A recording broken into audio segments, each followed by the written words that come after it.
Okay, so how many people in here like stories and like really enjoy them? Yeah? And more importantly, how many people can actually remember stories? Okay. And maybe as I'm saying that, you can think of a story that you've been told by like your crazy uncle or your sibling or your childhood friend. And as I'm talking about this, you're just recalling the funniest details from that story. You can recall the whole plot, the rising action, the falling action, and just the funniest details about that story. Now, I'll be honest, when I'm at Freed Hardeman and I'm sitting in my lecture class, and it's just a lecture over the course material, I do not recall a lot about that lecture. It's so boring. Like, I have to study a ton until I can actually remember what I've been taught in class. And if I had to guess, most of our brains work around stories. That when we're given a story or a narrative, we find some way to bring it to life with our own imagination. We'll find some way to relate it back to our own personal experiences and our own values. And a good story will engage us in whoever we're listening to or whatever it seems to be that we're reading. And if you can relate to this, then that's amazing, because this morning we're going to be diving into Mark chapter 5. So if you flip over there, we're going to be looking at that entire chapter this morning. And the beautiful thing about the Gospel of Mark is that it is written as a narrative with action and intricate detail. And my hope for this morning is that we can read this chapter as Mark intended it, reaching into our imagination. And as a result, we will see the character of the Savior that he is trying to depict. Now, in order to appreciate the perspective offered on Jesus in Mark chapter 5, we kind of have to understand a little bit of the context leading up to this chapter. So in chapters 1 and 2, Jesus is calling and gathering the disciples. He gets Peter, James, and John and goes and gets Matthew, the tax collector. And then in chapters 3 through 4, Jesus begins his earthly ministry. He starts speaking in parables. He starts interacting with people and talking to them and teaching them. And now, in chapter 5, Jesus is showing who he is and what he is about through his actions. And one of the most important details about the Gospel of Mark is that it was written through the eyewitness accounts of the Apostle Peter. So when Mark is writing about what happened, we're actually reading it as the Apostle Peter would have seen it firsthand. And by looking at Peter's first-person point of view, we will see that Christ is powerful, that he is personal, and that he is purposeful. And something that I want you to keep in mind this morning is the most important detail about a relationship that you have is how you see the other person in that relationship. And that's what I want to focus on this morning. Do you see Christ as powerful, as personal, and purposeful? The first point of view that Peter gives to us is that Jesus is powerful. Look at verses 1 through 13 with me. Well, it would help if I'm actually flipped over to Mark chapter 5. Verses 1 through 13. Then they came to the other side of the sea, to the country of the Gadarenes. And when he had come out of the boat, immediately there met him out of the tombs a man with an unclean spirit, who had his dwelling among the tombs. And no one could bind him, not even with chains, because he had often been bound with shackles and chains, and the chains had been pulled apart by him, and the shackles broken in pieces. Neither could anyone tame him. And always, night and day, he was in the mountains and in the tombs, crying out and cutting himself with stones. When he saw Jesus from afar, he ran and worshipped him.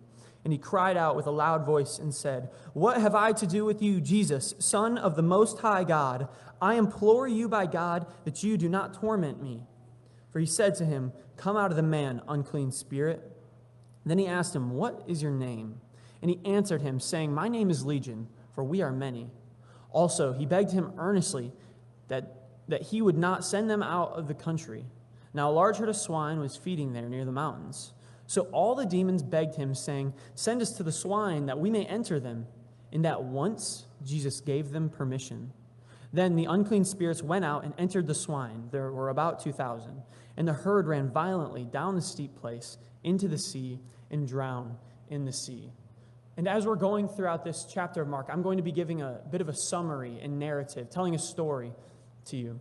And I want you guys to choose one person, Peter, James, or John, and act like you're in this story, seeing Jesus how they would have saw him. Okay, so just choose one and run with it for the rest of this story. So enter into this story with me. You get off the boat after just witnessing Jesus calm the sea. Okay, and you look up and you see this naked, deranged man bleeding from his arms, screaming out, running at you full force. Now, you've heard stories of this man, how he screams out day and night, how he slices his body with sharp stones, how the shackles and chains placed on him in his tomb were broken by his brute strength. And he is sprinting at you and your group full force. What do? Do you think to yourself, this is the end? Like, it's over. This dude is nuts. He's about to kill every single one of us. Do you cringe at the filth that's running at you before you? Do you think to yourself, well, we're safe because we just got this dude on our side who calmed the craziest storm I've ever seen in my life? Like, what are you thinking? Now, to Peter and everyone else's surprise, there isn't this epic battle between these two powerful beings. Rather, it's completely one-sided. There isn't this struggle for victory that we see in our movies today, like, oh, is Thanos gonna win? Or are the Avengers gonna come back and win? Like, Hollywood loves to portray everything between good and evil as like a fight for victory. But that's not what we see. In fact, it isn't even a battle. Mark explains the strength and the insanity of this unclean spirit. And he debunks any anticipation that we may have had in this battle. Look at verses 6 and 7 with me. When he saw Jesus from afar, he ran and worshiped him. And he cried out with a loud voice and said, "What have I to do with you, Jesus, Son of the Most High God? I implore you by God that you do not torment me." The Gospel of Luke actually says that this man fell at the feet of Jesus. All of the spiritual realm grovel at the feet of Jesus. It isn't a battle. Jesus demands obedience from all things, whether it's nature, like in Mark 4:39, when he demands obedience from this crazy windstorm, and he demands obedience from the sea, or it's the most powerful of demons. In verse 7, Legion knows exactly who stepped onto the land. He says, Jesus, Son of the Most High God. In every other account we see of a demon before Jesus, they're terrified before him, and that's exactly what Legion is. He's terrified before God. Read verses 8 through 13 with me. For he said to him, "Come out of the man, unclean spirit." Then he asked him, "What is your name?" And he answered, saying, "My name is Legion, for we are many." And also he begged him earnestly that he would not send him out of the country. Now a large herd of swine was feeding there near the mountains. So all the demons begged him, saying, "Send us to the swine that we may enter them." And at once Jesus gave them permission. Then the unclean spirits went out and entered the swine. There were about 2,000. And the herd ran violently down the steep place into the sea and drowned. After Jesus commands the demons to come out, Legion begs for mercy from Jesus. And then Jesus says, with the power of God in one word, "Go," according to Matthew's account. And it permits 2,000 demons or more to go into these pigs. Jesus has thousands of demons pinned right in front of him. They don't dare move. They wait for him, for God, to give them permission. Jesus is powerful above all things, whether it's nature or whether it's the spiritual realm. But do we truly believe that? Look back at verse 4 with me. Because he had often been bound with the shackles and chains, and the chains had been pulled apart by him, and the shackles broken in pieces. Neither could anyone tame him. At one point, these shackles and chains, they could bind this man. At one point, he was in control, or someone else was in control of what was inside of him, but it grew to some extent to where he was no longer able to control what he had. And the reality for us is that either now or at some point in our lives, this was a parallel to sin in our own lives. At one point, we were hurt, and we were defiled by something. And as a result, we indulged in something that we thought we had control of to escape from that hurt. We thought we could be free of that pain through something. We took part in some situations, in some sins, in some actions, some images, some relationships that we thought we could control. But at some point, that pride, the bitterness, the anger, the resentment, whatever it was, it consumed us to the point where we couldn't contain it. My question for you this morning is, what is running around, exposed, bloody, and crying out in your own life today? And have you seen Jesus as someone who defeats that with the power of one word, or as someone who doesn't have power over your problems and your baggage? The first thing that we see in chapter 5 is that Jesus is powerful above all things, and nothing is a match for him, not even our worst of sins. The second view that Peter exposes to us is that Jesus is personal. Read verses 21 through 34 with me. Now, when Jesus had crossed over again by boat to the other side, a great multitude gathered to him, and he was by the sea. And behold, one of the rulers of the synagogue came, Jairus by name.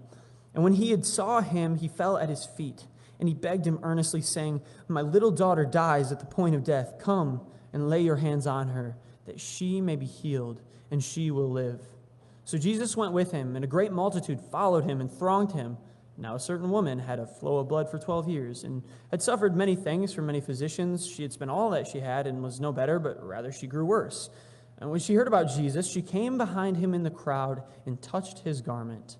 For she said, If only I may touch his clothes, I shall be made well. Immediately the fountain of her blood was dried up, and she felt in her body that she was healed of the affliction. And Jesus, immediately knowing in himself that the power had gone out of him, turned around in the crowd and said, Who touched my clothes? But the disciples said to him, You see the multitude thronging you, and you say, Who touched me? And he looked around to see her who had done this thing. But the woman, fearing and trembling, knowing what had happened to her, came and fell down before him and told him the whole truth. And he said to her, Daughter, your faith has made you well. Go in peace and be healed of your affliction. So enter back into the story with me. After watching Jesus cast out these demons, you hop on a sailboat and you sail across the sea to the other side, okay? Well, you get to the other side in your sailboat and you go to step off your boat, and there's just this mass of people waiting in anticipation, maybe fear, maybe just out of curiosity. They're waiting for the man who casts out demons, who calms the sea, who eats with tax collectors and hangs out with the poor and the oppressed, and who calms the sea. And there's this crowd. It's huge, it's chaotic, it's loud. And then all of a sudden, you see this religious ruler approaching Jesus. What do? Because for us, we know that the religious rulers of the time, they hated Jesus. Everything that Jesus did, they said it was blasphemy. And so what do you do? Do you start getting defensive? I bet Peter was ready to chop this dude's ear off, if not his head. Like, we know that dude was crazy, and he'd probably do anything to protect Jesus. But as you're maybe about to jump in between and stop this man from coming and attacking Jesus or lashing out against him, he falls to the ground before Jesus. And now you're confused, and you're wondering, man, what in the world is going on here? But then you learn why he's here. You learn that his little 12-year-old girl is on the brink of death, and that he is desperate and asking Jesus for help. He's here to advocate for his little girl, his daughter. And upon learning this, you start getting everyone together. You're like, Peter, James, John, you're like, guys, we got to get together. We got to go. Let's get to this girl. And so you start pushing your way through this crowd. You're shoving your way. They're thronging at Jesus, trying to get to him, and they're running into you. And then all of a sudden, Mark stops the story.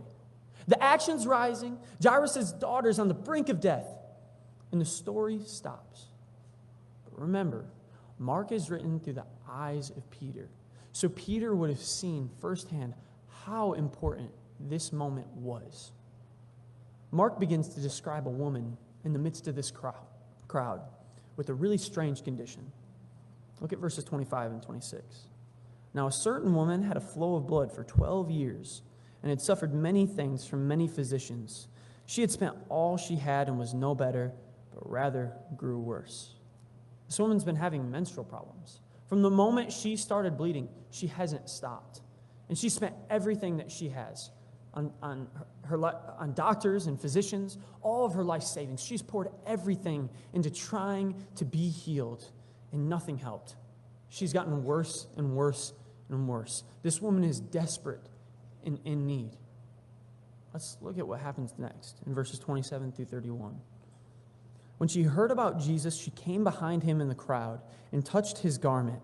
For she said, "If only I may touch his clothes, I shall be made well."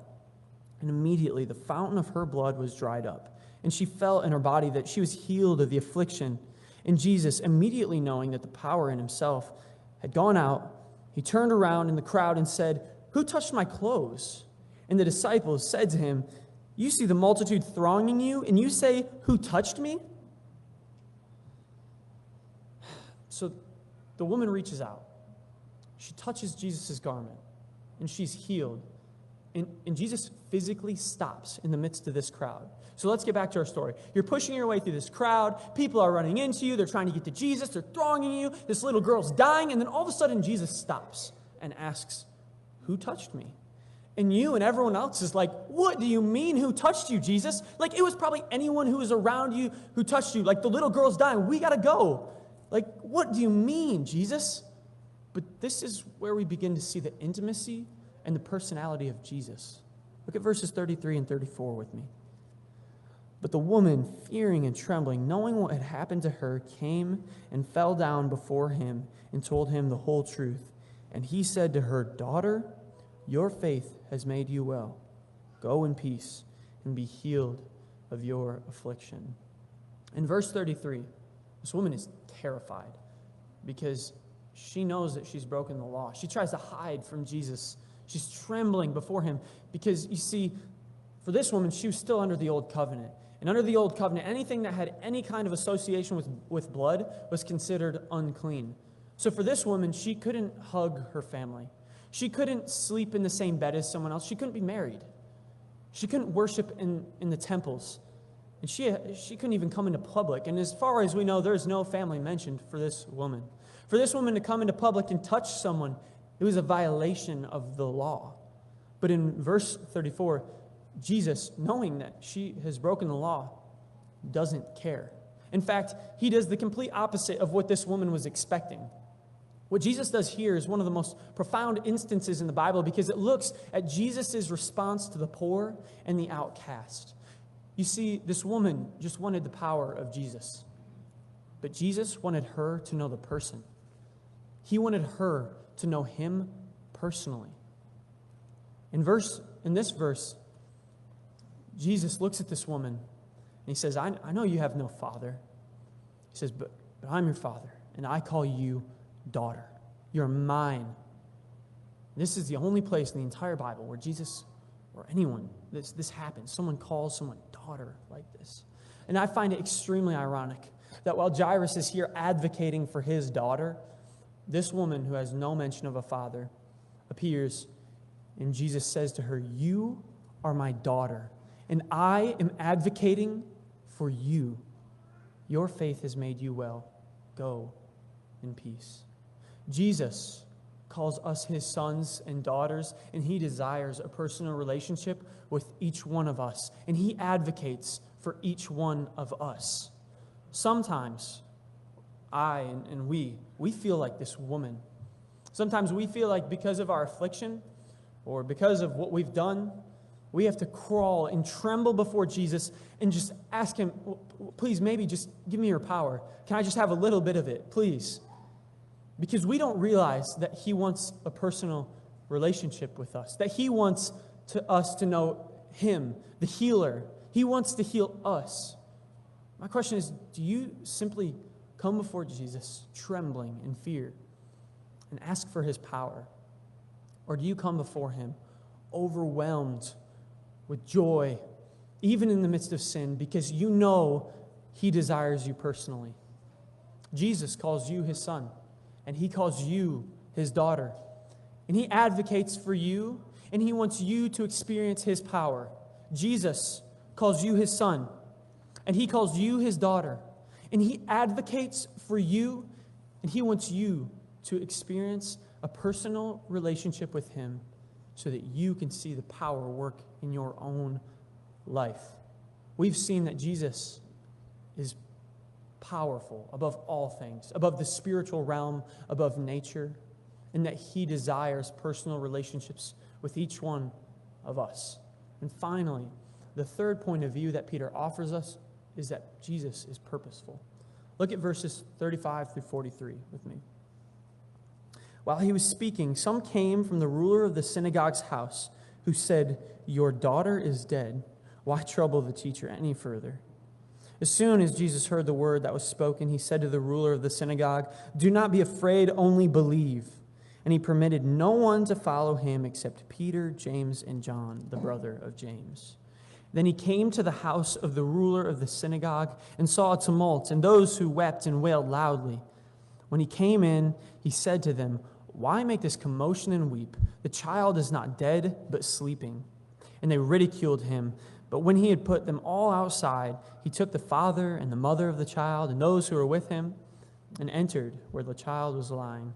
Then he took her by the hand and said to her, "Talitha cumi," which is translated, "Little girl, I say to you, arise."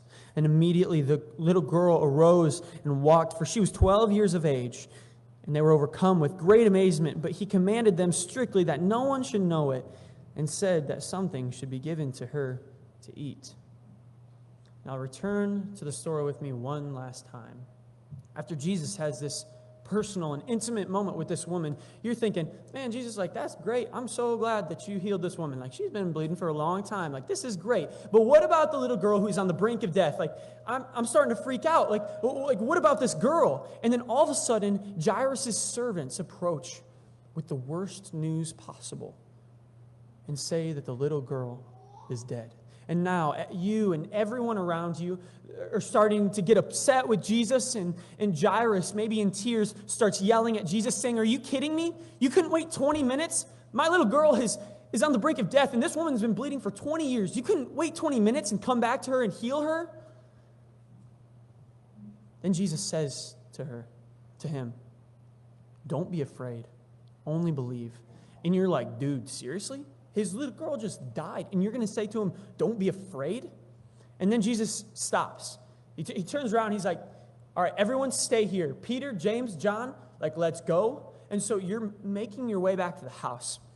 And upon coming up to this house, you hear the most devastating wailing and weeping.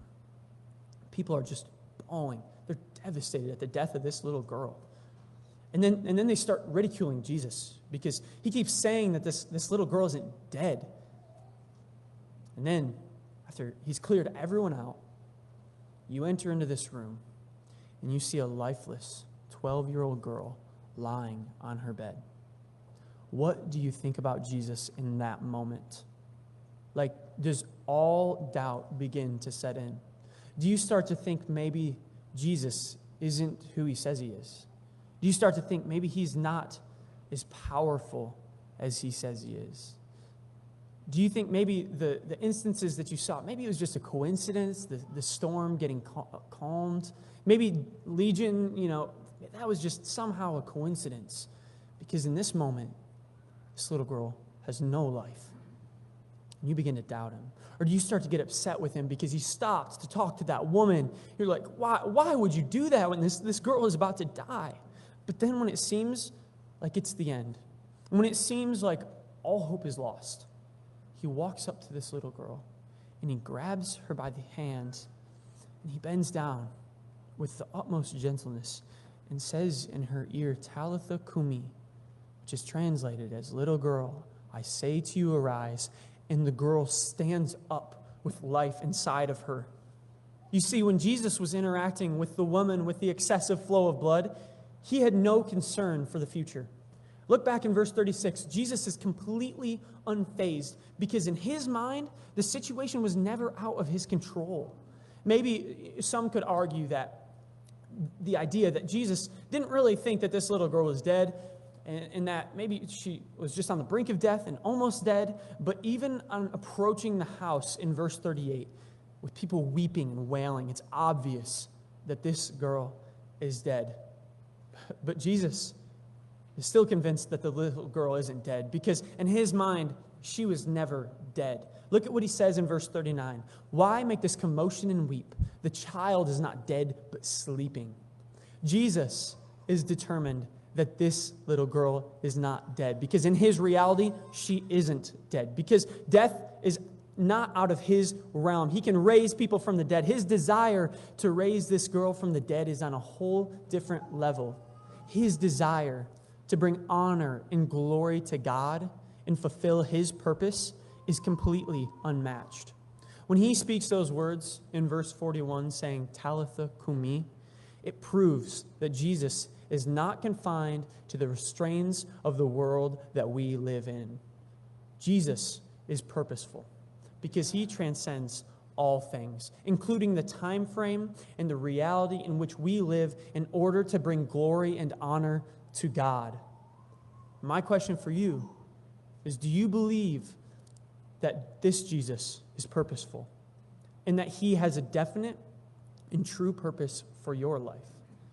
How many times do we begin to doubt Jesus' ability to work in our lives, to bring meaning to our lives, to bring purpose because of something that's happened to us, something that was committed against us, or something that we've indulged in, some sin that we've been conquered by?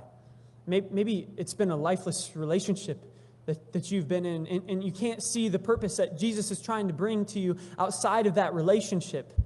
Maybe you've been doing the same routine for years now. You've been waking up at 5 a.m. every morning and to go to work, and every Wednesday and Sunday afternoon, you've been going to church and doing the same exact thing over and over again because you think it's offering you security, but really you're just trying to stay in the frame where you can control your life, and you aren't letting Jesus truly bring purpose to your life and raise it from the dead like he does for this little girl and give it purpose.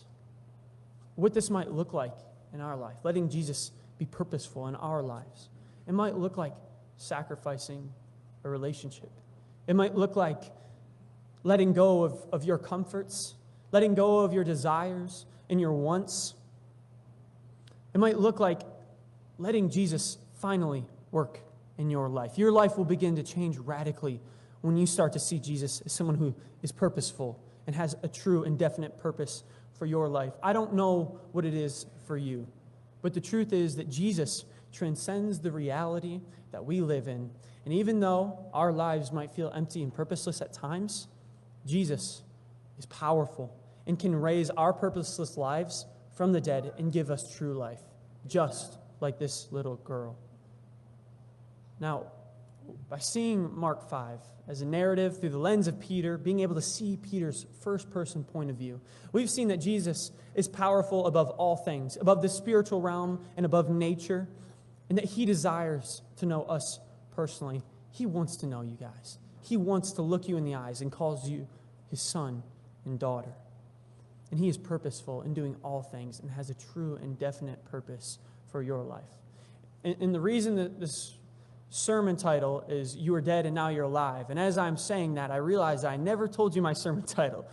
But the reason I thought that this sermon title fit so well is not because this little girl was raised from the dead. Rather, I chose this sermon title because every person in this story was dead until they met Jesus. The man was possessed with thousands of demons. He's cutting himself and screaming out day and night. That's no form of life.